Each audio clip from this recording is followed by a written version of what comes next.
Hello everyone, wishing you a peaceful and warm day. Episode 7 ended with the first heartfelt words from Lythieuca. A person caught in the middle, yet able to see the pain from both sides. Hoai Ca was touched, but still chose to leave. Meanwhile, Hung quietly prepared a small gathering, hoping to hold on to the one he loves, and in episode 8, an unexpected encounter with her ex-sister-in-law, and a dark scheme slowly begins to unfold. Hoai Ca's life is in danger. Will anyone realize the truth before it's too late? Alas, Hoai Ca, episode 8, stay tuned. A peaceful morning dawned, with soft sunlight filtering through the leaves, as if trying to gently awaken all living things from a long, dreamy night. Hoai Ca stood quietly on the porch, her hand gripping the handle of her basket. She took a deep breath, inhaling the scent of morning dew mixed with the earthy aroma of the distant winter melon field. Today was a special day, not because of the harvest, but because she would be packing her things and leaving Hung's house to return to her own. Still, her heart hadn't settled from the emotions stirred by the surprise gathering the night before, a night filled with laughter, warm lights, and the silent tenderness in Hung's eyes. She could still remember the moment he took her hand, pulled her close, and, without fancy words, simply promised, "We'll get through everything together." And yet, just hours later, she was the one who chose to walk away. Not because she doubted his love, quite the opposite. She cherished it so deeply that she didn't want it to become a quiet burden. Hoai Ca knew exactly what she was doing. She wasn't a woman who clung to someone else's shoulder for strength, even if that shoulder was the safest place she'd ever known. She wanted to stand beside him on her own, with pride, with recognition from his mother, the woman she'd never dared call mom. She wanted their love to be more than just a bond between two hearts. She wanted it to be a harmony between two families, and more than anything, she wanted her child, a child who hadn't yet tasted full happiness, to have a real home. A place filled with love, acceptance, and no more wary glances. While Hoai Ca crouched among rows of green winter melons, patiently picking the heavy, dew-covered fruit, she had no idea that just a short distance away, a man was silently preparing something special for her. Hung had risen before dawn. He didn't wake her or send a message. When she left, he simply watched from afar, smiling quietly. Then he turned onto the small dirt road that led to her old home, the place he hoped soon would become their home. He rolled up his sleeves, wiped the window bars clean, swept every room.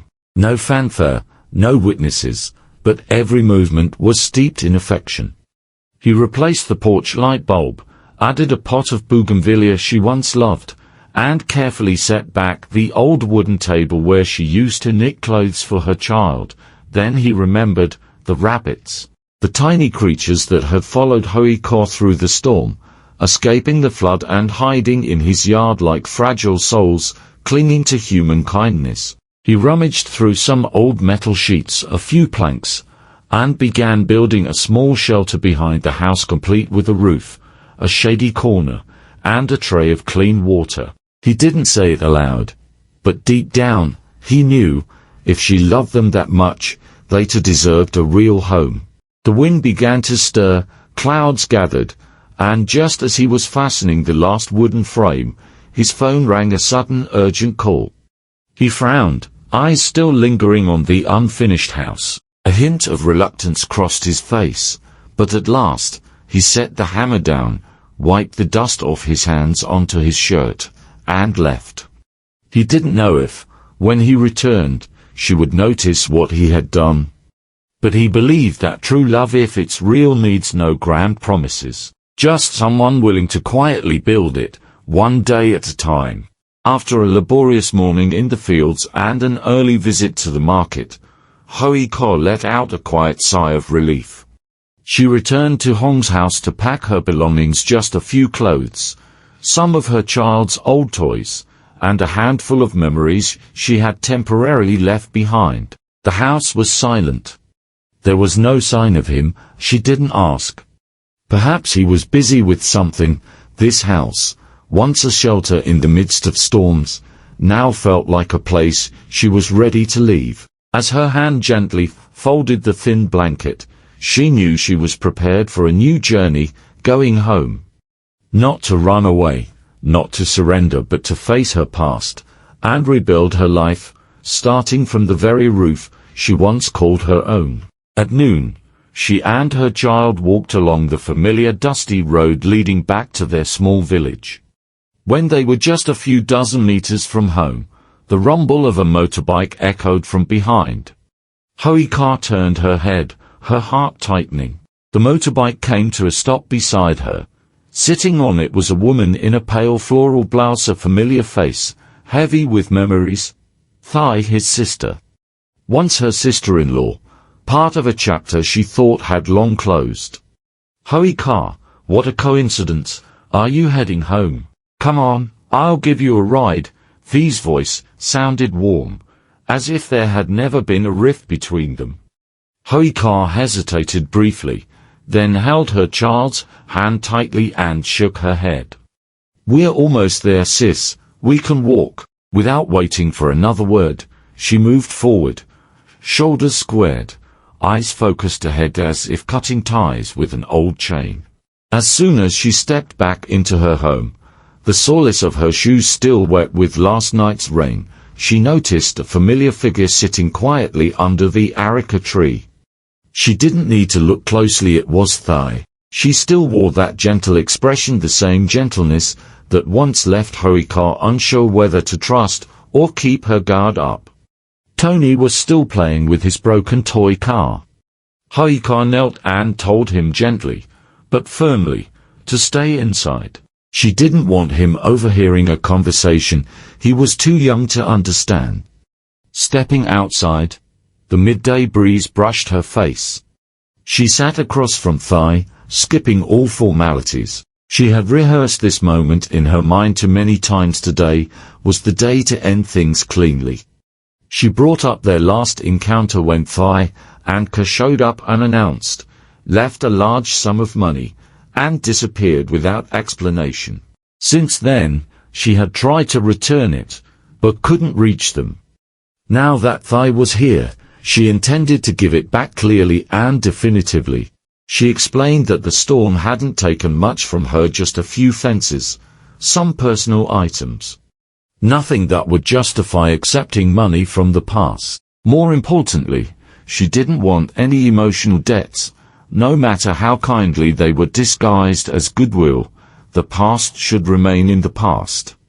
Thai looked momentarily startled, brushing her shirt as if to hide her unease. She said the money was simply a gesture from her and Ca for Tony, for milk, for books, for things no one else could help with but a mother. But Hoai Ca didn't let the words sink in. She remained calm, but firm. She said she wouldn't take it, and she hoped neither Thai nor Ca would come looking for them again. She and Hung were happy. Their relationship was real, something she had fought hard for. She didn't want Hung to see ghosts from a chapter she had closed, and be silently hurt by things he didn't understand. A breeze swept through, ringing the new wind chime she had hummed that very morning. In the stillness, Thai bit her lower lip and shook her head. She said she meant no harm, only wanted to check on the two of them. As for the money, if Hoai Ca wanted to discuss it further, she'd have to speak to Ca directly. Thai didn't know where to return it either. Without waiting for a reply, Thai stood up abruptly, her voice hurried as she excused herself. Her eyes lingered on the open door, where Tony was carefully fitting puzzle pieces together. Then she turned away. The motorbike roared to life, backed out of the gate, and disappeared, leaving only a trail of dust on the old bricks. Hoai Ca stood still for a moment, fingers brushing the envelope in her pocket, the one that had held that money for months, like a quiet weight on her conscience. But now she knew, she owed nothing. She didn't look back. Instead, she gently shut the gate, this time, for real. Behind her, Tony's cheerful voice called, Mum, cutting through the heavy noon air. Bittersweet relief swelled in her chest. Everything wasn't perfect, but at least she was finally living her own life, not as someone's shadow, and no longer as someone who owed anyone anything.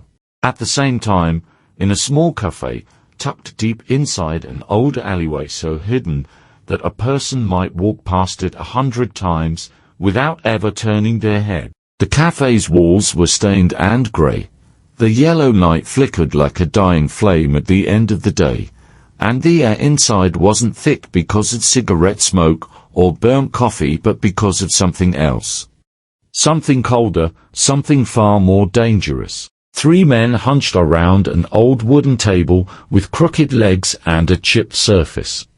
Their conversation was low, like a whispering wind, but sharp, like blades slicing through silence. The one in the middle was clearly the leader, thin frame, dark sunglasses, arms covered in tattoos, a thick silver chain around his neck like a bike lock. He didn't say much, just dragged on his cigarette, blew smoke into the air, and glanced at his watch like he was counting down seconds waiting for something or someone. Before long, the door creaked open.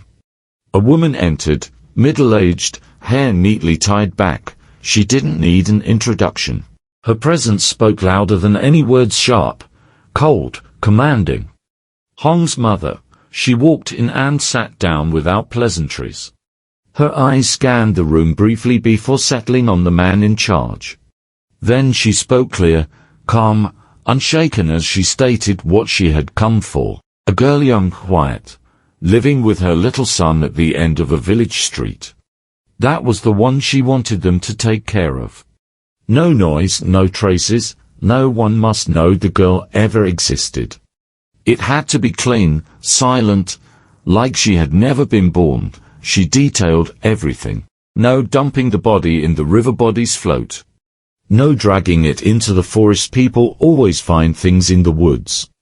Just find a place quiet, deep, empty, and bury her, completely, bury her deep. Bury her to forget. The men listened silently. Only their eyes moved, surprised, intrigued. Then one of them smirked and asked how much she was willing to pay for a job like that. She didn't hesitate. Whatever it costs, as long as it stays quiet and doesn't touch her son. He was a police officer. He must never know, not ever. The leader took another drag, then exhaled slowly before naming his price. 150 million, she nodded. No bargaining, no hesitation. Immediately, she opened her purse and pulled out a thick envelope. 100 million upfront, placing it on the table like a final move in a deadly game of chess. They counted the money and nodded in approval. The man on the right asked one last time who exactly was the target. Where did she live? Her reply was brief. She lives with her son. Just the two of them. I've already sent the address. Once it's done, come back to this cafe for the rest. She stood up, adjusted her blouse, and repeated once more, discreet. Absolutely discreet. This is serious. If word gets out, you won't see another penny. The leader only nodded, didn't say a word. But the moment her silhouette disappeared through the door, he turned to his men and smirked a smile that was both cruel and satisfied. He whispered, just loud enough for the 3 of them to hear, this one's sweet. Clean job, quick cash, afterward we'll blow off some steam. And hell, someone's paying us to get rid of a chick that's been in the way anyway. Meanwhile, far from the stifling air of that hidden cafe, on the other side of town, in a small house nestled past the hill, the warm yellow light glowed gently, just like every other night. Hoai Ca sat cross-legged on the bed, giggling with little Tony. They were playing with puzzle pieces, erupting in laughter every time one didn't fit.